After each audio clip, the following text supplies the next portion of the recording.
Hello. In the last video we compared our geography of Atlantis with Egyptian maps and a rock pattern from Badajoz. We were able to see the plausibility of our hypothesis compared to the old maps of the island. However, two questions appeared. The number of channels varies from 1 to 3 opening into the sea to the south or west. Likewise, a representation of the city with 4 rings instead of the 3 rings of Plato. The question of the number of rings will be addressed in a later video on the city. I suggest you study the possibilities of the Atlantis canals corresponding to the location of the island of my hypothesis.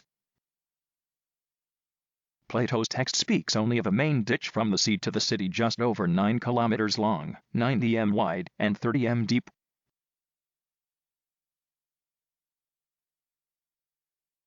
Its mouth was very large and very frequented, sufficient for the largest vessels. Plato specifies that the plain around the city is oriented to the south, as on the map with a canal ditch, towards the sea. This makes the Rio Salado a perfect candidate for one channel, but where are the other two then? And in the case of east-facing maps, there is nothing similar on the west coast for either 1 or 3 channel maps. At the moment there are a lot of temporary or permanent, natural or artificial canals which are used to irrigate very fertile land in places.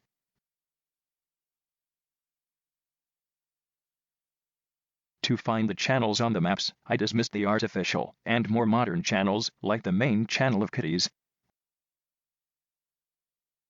I have kept the most natural channels, and the main channels which have their own names, thus eliminating secondary ramifications or channels that are too small.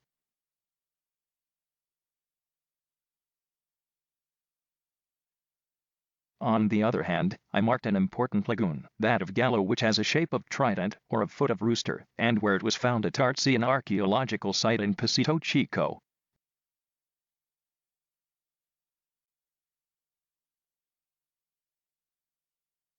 We can notice several complete canals which leave from the Rio Salado, and which go towards the coasts in the east and the southeast.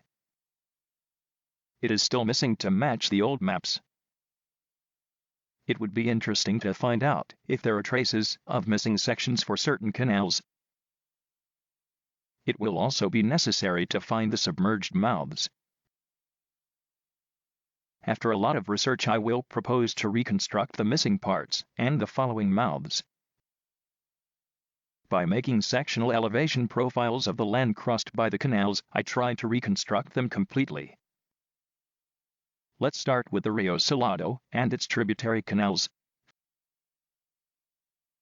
First, I'll show you the legend of the profiles studied and their correspondence on the map. On the left you see the summary of the profiles made by Google Earth for each red line referenced S1 to S6 on the right.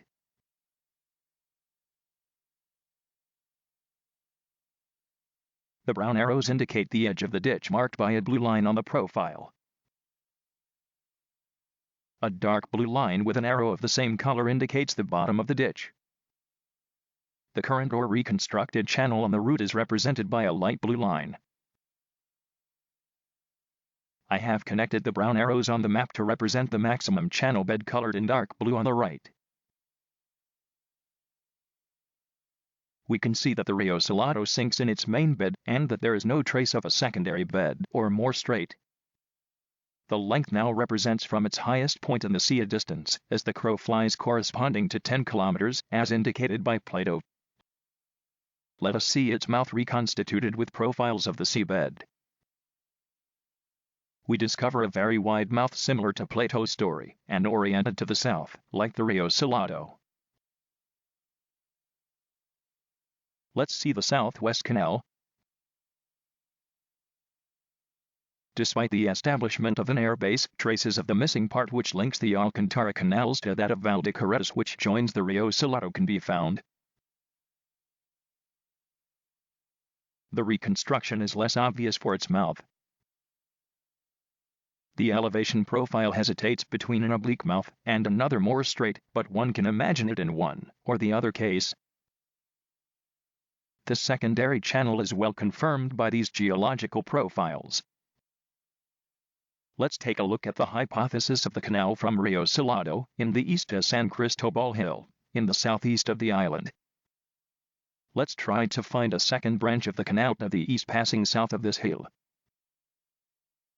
This could confirm the hypothesis of the two pontoons with the two boats on the rock motif map here. Thus the southeast channel would be divided into two branches, towards two moorings of load shedding in the event of too great an influx or navigation difficulties on the Rio Salado. This remains a hypothesis. We can find the traces of the channel bed on the profiles. The further we go towards the coast, the more its track fades. It is surely due to the filling in of the alluvium it carried. It threw itself into the south arm of the Tartessos River, which at the time formed the current Gulf of Cadiz. This also contributed to its more pronounced filling. Let's go to the west coast now. We can find a link between existing channels. The canal thus reconstructed would even make it one of the main ones by the extent of its ditch. This canal joins the highest point of the Rio Salado, in the center of the island at a distance of around 10 kilometers. Its mouth widens well on the submerged profiles, confirming the presence of an important canal, whose current mouth was leveled by the construction of a gulf on its site. He is the potential candidate for card channels if they are oriented to the east. Let's see the last canal to the north. It is more easily observable on the map by the trail of vegetation that continues today. Its mouth is however impossible to find, because the alluvium of the main and last arm of the North Tartessos have filled it for a long time. We can only give a rough estimate without guarantee or certainty. But the link to the current coast is difficult to deny. It will join by the north, the center of the island, the plain, and the Rio Salado, but with a much lower importance. Its importance could be less crucial by its orientation. It only concerned trade with the cities on the Atlantic coast, unlike the south coasts, through which all Mediterranean traffic arrived. We have explored viable hypotheses, so we will try to conclude. Two main channels are oriented to the west and to the south. They started well from the center of this ancient island to reach the sea for almost 10 kilometers. Oriented to the south, the map clearly shows three channels, two of which join the Rio Salado, as on the antique maps. The rectilinear coast located on the left on the maps would then be the west coast of the island, with a certain deformation or ignorance of the north and northeast coasts. The maps also adapt to this configuration in terms of correspondence of land areas seen in the previous video. The card oriented to the east, we can find three channels according to several configurations, but not on the same side.